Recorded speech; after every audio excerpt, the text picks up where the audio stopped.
Annie McLean. I'm a contributing editor at Vanity Fair. I generally tend to write stories about business gone wrong, and oddly enough, those stories usually seem to be about men. So it is a great pleasure to be here with two amazing women who are devoting all their resources to making the world a better place. And I'd love to get to the multifaceted nature of what you both do, but I thought I'd start by asking you, if we could fast forward 10 years and you were to see what would your contribution be to having made the world a better place? And I wanted to start with you, Laura, since you famously say you have 2 and 5 and 10-year plans. I'm slightly a bit of an over-planner. I will own that in its entirety. I think my grand vision for 10 years from now would be to fundamentally change how people give. And I would do that through 3 different vehicles: educational, individual, and institutional. Educationally, when we think about the broader context of how academia evolves, in 1962, Purdue held the very first CS course, and in 1965, Stanford followed on the West Coast.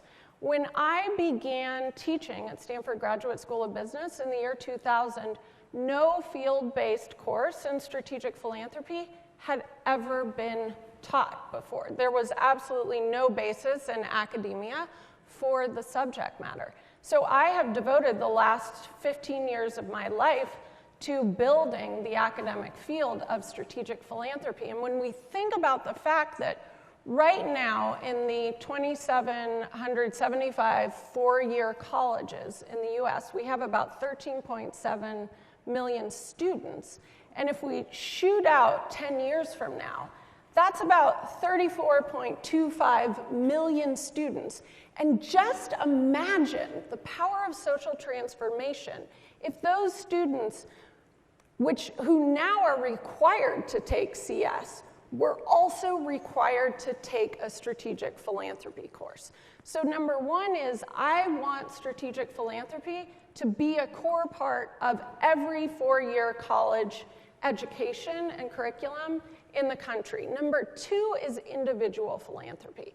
So last year, individuals, corporations, and foundations gave about $355 billion. 80% of that was given by individual Americans. And about 64.2 million Americans volunteered their time. Now, when you break down individual giving, which is about $277 billion in financial capital and about $175 billion in human capital, 65% of Americans give based purely on emotion. There is no research behind that giving. And I see that as massively untapped potential for our ability to create social change. And so 10 years from now, I would like to see those numbers reversed.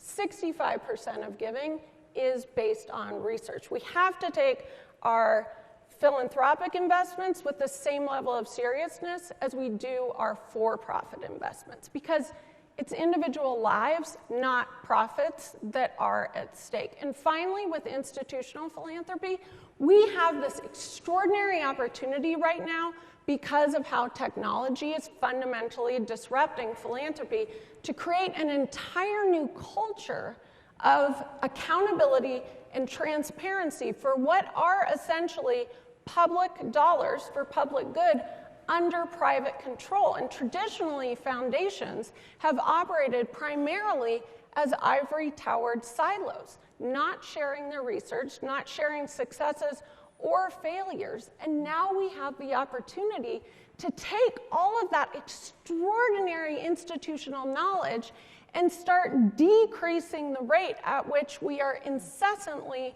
reinventing the philanthropic wheel. So, let's give in a way that matters more. Come on, people. And you've said that being famous and rich isn't that interesting. I want to be famous because I transformed healthcare. Talk about that in your 10-year plan. Yeah, I have. I've always, for some reason, liked healthcare. I've always been really interested in, just the motion when people are sick. And I find that, when people are sick, it's the ultimate equalizer of humanity. It doesn't matter if you're rich or you're poor. If you're, in a car accident and you're in San Francisco General, you have roughly the same reactions. And so I've always liked that, and I've always liked aspects of society that sort of democratize each other.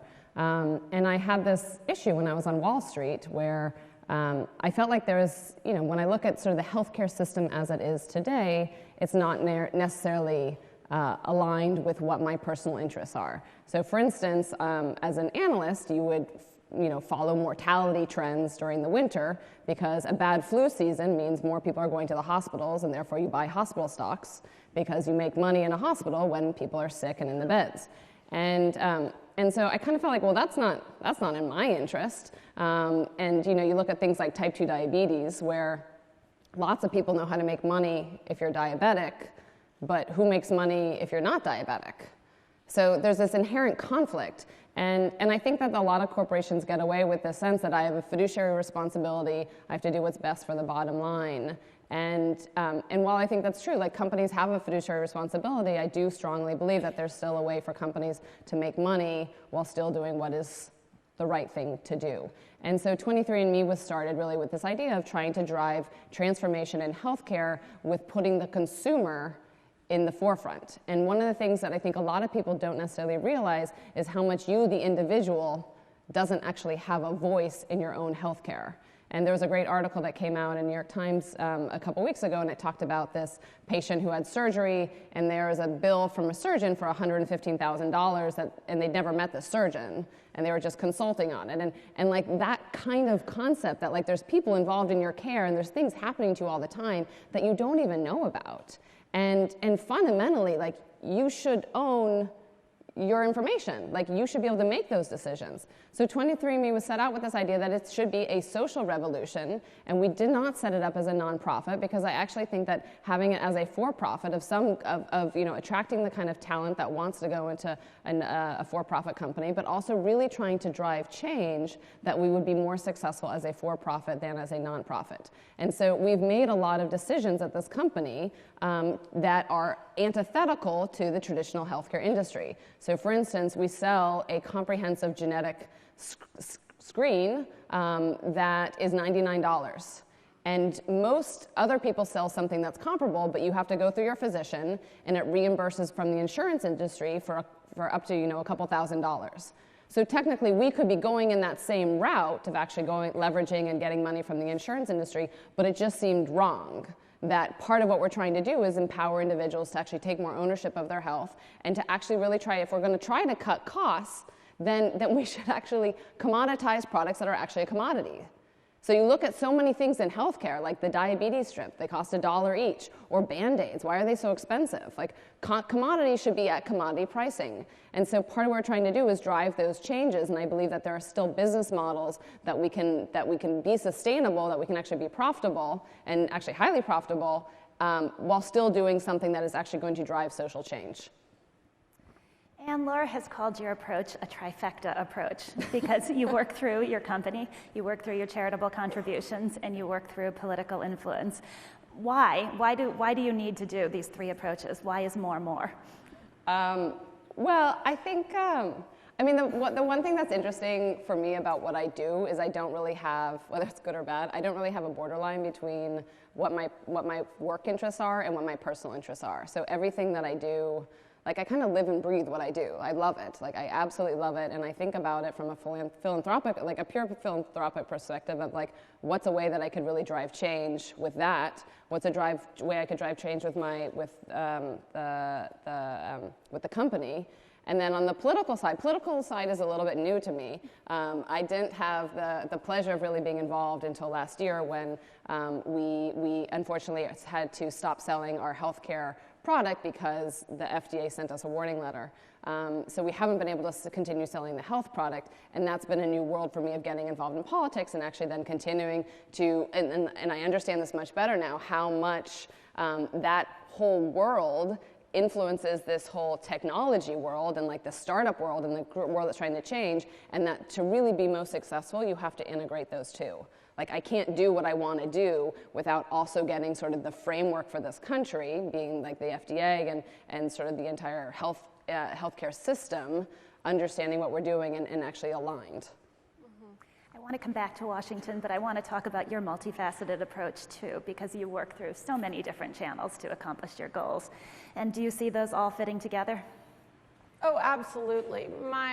My teaching at Stanford, my academic research, my work at Stanford Center on Philanthropy and Civil Society, and all of our scholars at so many different levels, as well as my work in the venture philanthropy space and at LAF, my foundation, and the foundation that my beloved and I will launch in the coming year. Everything is completely informative and influential, being both an academic and a practitioner. I like to call myself a pracademic because everything that I teach in the classroom and that I write about in articles and cases are things that I own in my own philanthropic practice. I think teaching a practical field without actually practicing what it is you teach is definitely not the most effective way to create the new generation of change makers. But I must say, the most rewarding part of my work is the fact that now that I have a student alumni group of about 500 students, and I'm just began this week, so there's still time to sign up, teaching my first massively open online course, Giving 2.0, the MOOC, on the Coursera platform. I'm creating this extraordinary network of new generation social change actors and social change leaders. And for me, the single most beautiful part of what I do is ultimately being a part of helping transform the course of students' lives so that ultimately they become my colleagues in philanthropic change. I think we should have a contest between the words pracademic, philanthrocapitalism, and social entrepreneurship. Pracademic so wins. So Laura, you've also talked about this convergence between philanthropy and technology. Maybe we can call it philanthrology.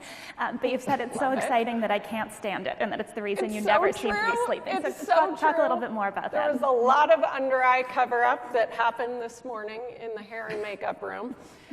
Same. Yes, almost impossible to sleep given what is going on right now in the world. So we're seeing, especially here in Silicon Valley, it's very difficult for me to remain calm when talking about this subject because it's so exciting, but we're seeing this unprecedented convergence between a new social consciousness, a new generation of entrepreneurs, both for-profit and social, as well as a new generation of technology innovations.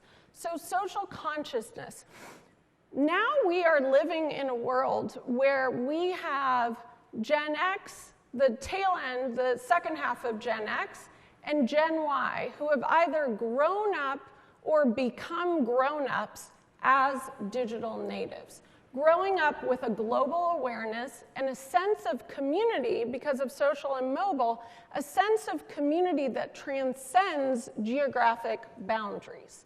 And this is a group of people, as I said, with social consciousness built into their DNA such that we are making our decisions, whether it's how we spend our time, what companies we work for, how we create the organizations, for-profit or nonprofit, that we do as entrepreneurs, what purchasing decisions we make are based with our social consciousness in mind. And when you think about the fact that right now we have about 80 million millennials in this country, by 2017 they're going to make up the majority of consumer decisions, and by 2020 they're going to make up 50% of our workforce.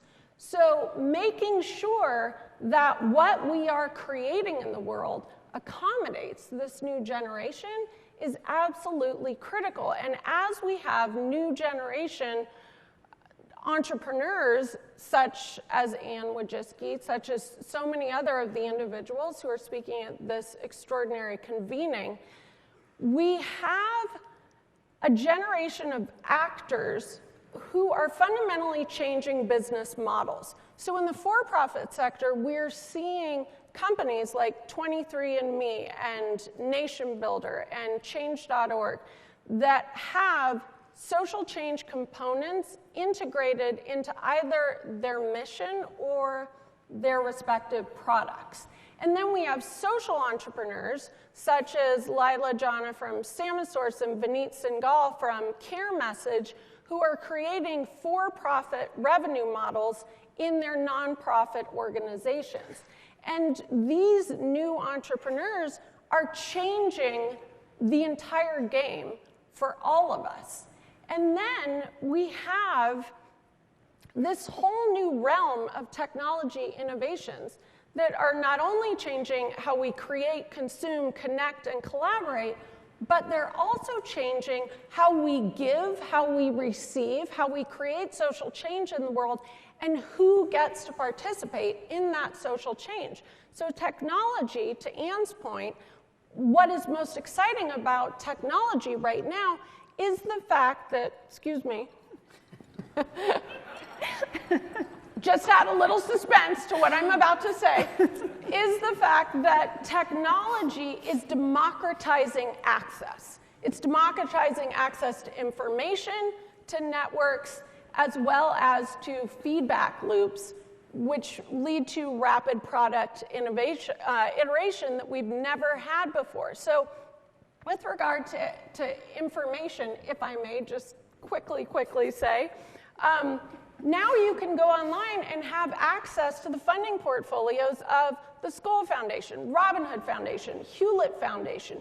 There are organizations that actually do the due diligence for you, like GiveWell. This is like having free access to the top money managers' investment portfolios, access to networks. Individuals can now collaborate, problem solve, develop an entire social change movement by merely going online and tapping into their social network, and in turn leveraging the social networks of everyone that they directly know to create massive social change around a particular social cause. And then finally, with technology, we can do rapid prototyping we've never been able to do before through 3D printing, through computer modeling, through simulation.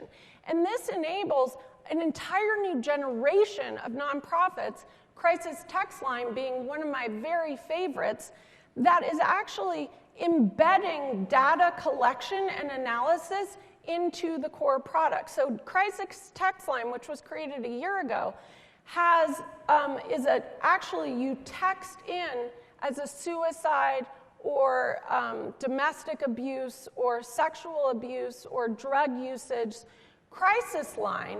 And now that they've been operating for a year, for 12 months, with 11,000 texts a day they're getting from individuals, they have enough velocity and variety and volume of data that they can actually create value from that corpus and become predictive in how they respond to individuals who are literally in the middle of a crisis. So they're essentially using mobile data to bring science to counseling for teens. So it's just extraordinary. And technological innovation meets Washington, D.C. Which one wins? Well, I think what's interesting, what Laura brings up, is like there's all this innovation that happens in this valley. And it's amazing. It's amazing to actually see what can happen and how you can get these people like Samasource and these other groups that are taking great ideas and able to evolve and actually apply it to the good. And they can iterate quickly and move on. And I think one of the challenges in healthcare, like I would push a little bit on, like on the philanthropy side, like are there the same types of companies in healthcare? And there's not. Like most of us in this room have probably done a walkathon, or we've donated money to a hospital or a physician, but like, have you actually ever really followed the trail of that money to where it goes? And it's one of the things that I always look at, like when I meet with foundation heads or groups, and I'll say, like, what have you actually done? And they'll say, like, oh, well, we published a lot of papers. I'm like, well, what did the papers actually mean? And a lot of papers are still, they're not in an open source journal. Like, it's amazing to me that when you talk about the technological innovation and you have all these federally funded or publicly funded studies, but then they're still not accessible to you because you have to pay an additional $25 to the journal for it. Like, it becomes sort of an outrage. Like, there's all these things that really inhibit, I think, healthcare and basic research from moving forward. And I think part of it, I point a little bit of the finger to just like some of how it's regulated, is that it's actually hard to get, it's sort of the patent world, and the regulation means that there's just not as much competition and innovation in healthcare. And I think that scientists have unfortunately done this tragedy to all of us, thinking that, like, when I wear the white coat or when I'm a scientist and I have a PhD behind my name, you can't actually understand these things. And part of the whole the genesis for me on this is my father he is a particle physicist at Stanford, and he had a big project called the Superconducting Super Collider, which got shut down in 1992. And in part it failed. Like, there's this comment where it said, like, oh, we got shut down as a result of the C physics student who's now in Congress. And like, that kind of animosity between those two worlds doesn't really help engage the society. And so I do think that a lot of these things, it's sort of a tragedy that, like, this world of technology is not able to evolve as quickly in healthcare, in part because of the regulation. And I think that there are now sort of guidelines coming out of DC in terms of, like, mobile apps, like, how should we actually regulate these? Should WebMD, for instance, and they have their symptom checker, should that be regulated? When you go to type in a search on Google, like, should that be regulated? So, like, I think there's all kinds of interesting questions now coming out about, like, what is a device and how should we actually be looking at all this? And I think that there's definitely a sense and a commitment from everyone that I've met in Washington now that we need to actually bring that kind of innovation into healthcare, but understanding exactly how, because the fundamentals is that healthcare is a regulated industry, and when you're really regulated, it does just fundamentally slow it down. So I think that's where I'm eager. I mean, part of for me, the innovation of the loophole in healthcare is that you own your own data. But, like, if you raise your hand, you say, like, how many of you have actually ever pulled your medical record? Like, how many of you actually have it on your own? A few of you eager beavers. But, like, most of us don't. But all of you have your online bank account.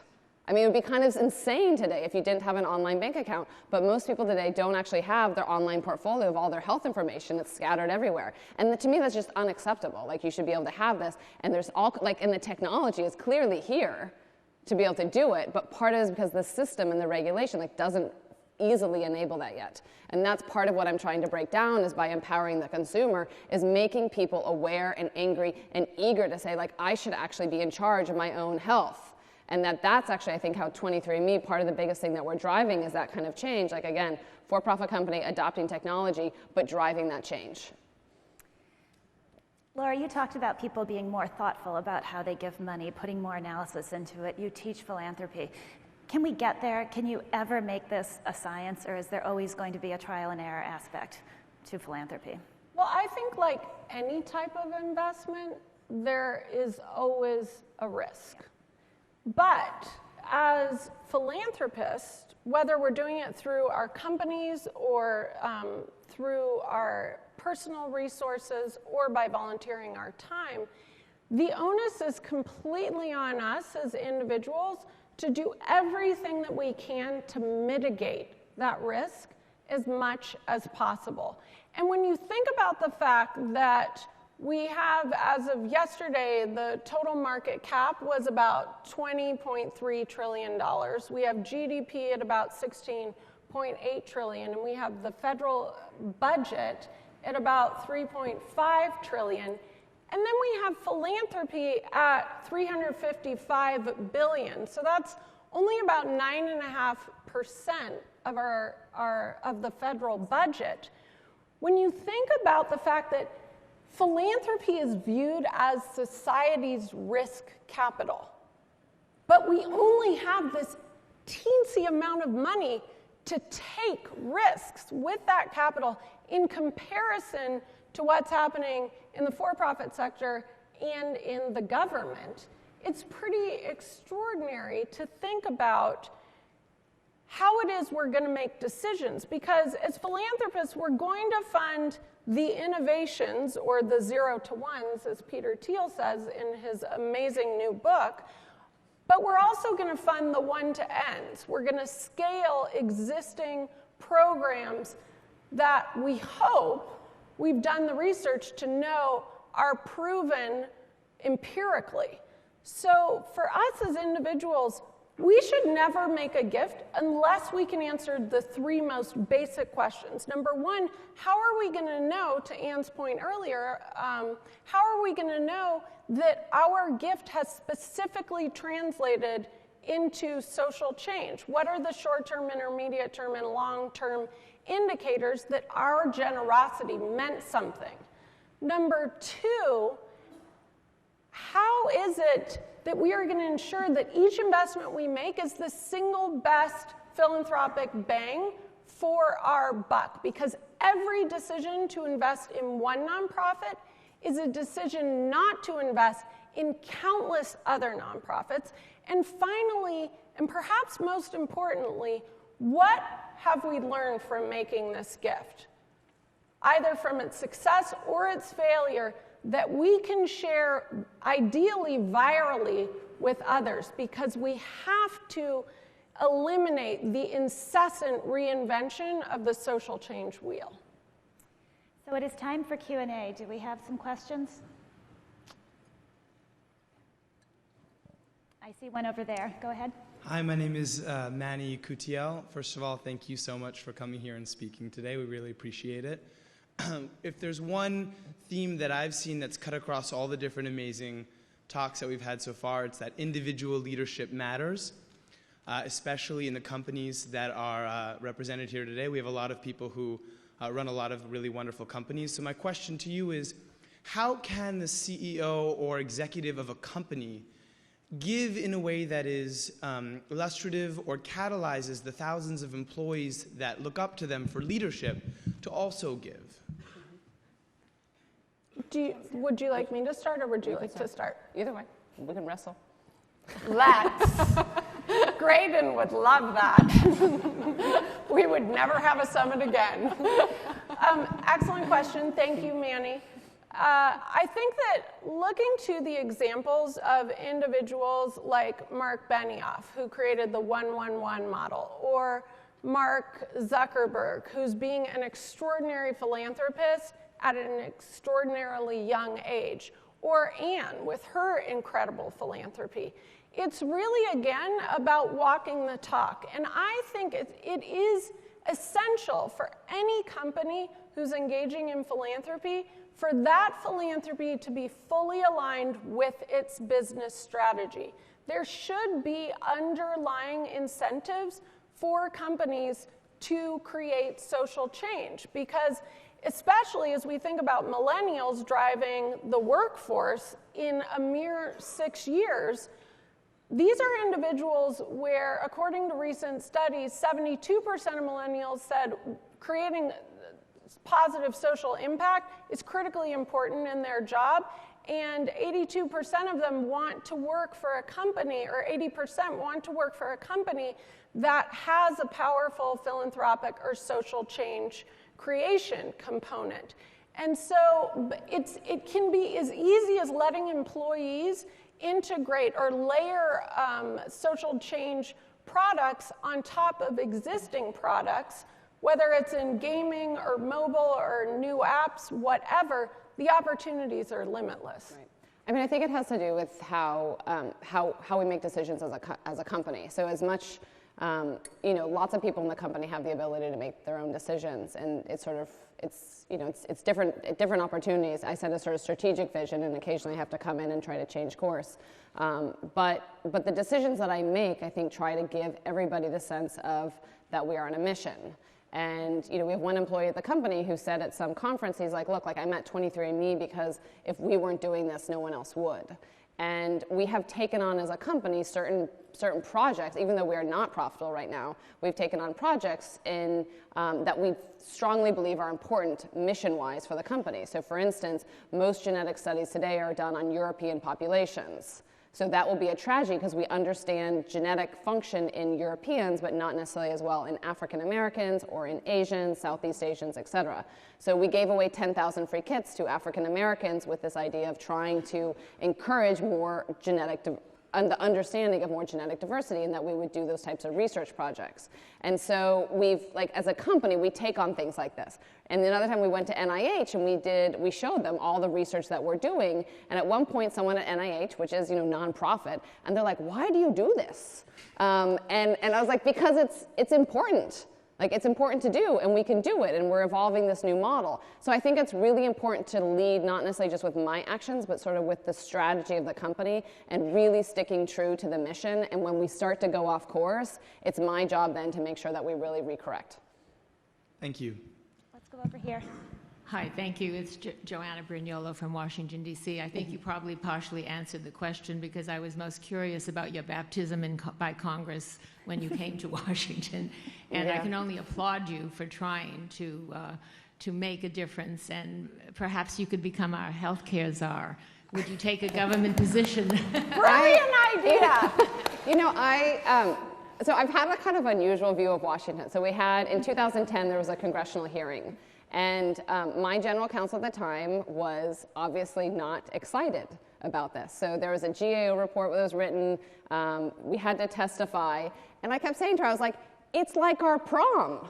Like, this is so exciting." I was like, "We have to go shopping. We have to look good." I was like, "It is really," I was like, "We've made it. Like, we managed to sort of aggravate the system enough like that they want us to come and talk to them. Like, if there wasn't a hearing, then we wouldn't have been really doing anything interesting." So we always want to be, like, we are scientifically responsible, we try to be socially responsible, we want to do the right thing, but we also very much want to push the system because we're trying intentionally to drive change. So I have been naive, I think, enough about how DC actually works, and I am understanding this better now in terms of how everything. I am fascinated. I'm going there probably every other month. I definitely I have a real appreciation, I think, for how the system works and how you have the collaboration, and I would love to be involved in DC. I've talked to Megan Smith, who is now the CTO for the country. I specifically went and said, what can I do to sort of help encourage, more people to think about healthcare, because there's not a lot of people in the Valley right now thinking about how to drive change in healthcare, and two, like, what is the right framework that we really need to have to encourage innovation? And we just don't have that. Like, most of the money right now goes into things that are going to, develop a drug or something that's going to have patents and going to have things that are not necessarily in our individuals' interests. So yes, I'm happy to go to DC. I think we have time for one more over on this side. Hi, I'm Lawrence. I'm a sophomore at Stanford. And I'm really interested in philanthropy, and Laura has been teaching me a lot about strategic philanthropy. She's amazing. So here in Silicon Valley, as you mentioned, we have so much talent and so much innovation. But one of the things that disappoint me is to see that a lot of this talent is wasted into ideas that don't really generate social or technical change. So I guess this is really related to some type of mindset in Silicon Valley that's really focused on profit. So how would you solve this?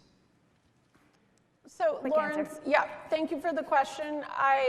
I would agree that there is a group of companies that are providing the underlying architecture that we need to create the apps and the software and the platforms to create social change. I think that what you're probably referring to is an older generation of companies, and I think by the time that you graduate, you are going to be pleasantly surprised by all the extraordinary for-profit companies that are creating spectacular social good. Anne, do you want to add to that? I didn't have anything else to add. Well, I think we're about out of time anyway, so thank you so much. You guys are incredible. This was fun. Thank you.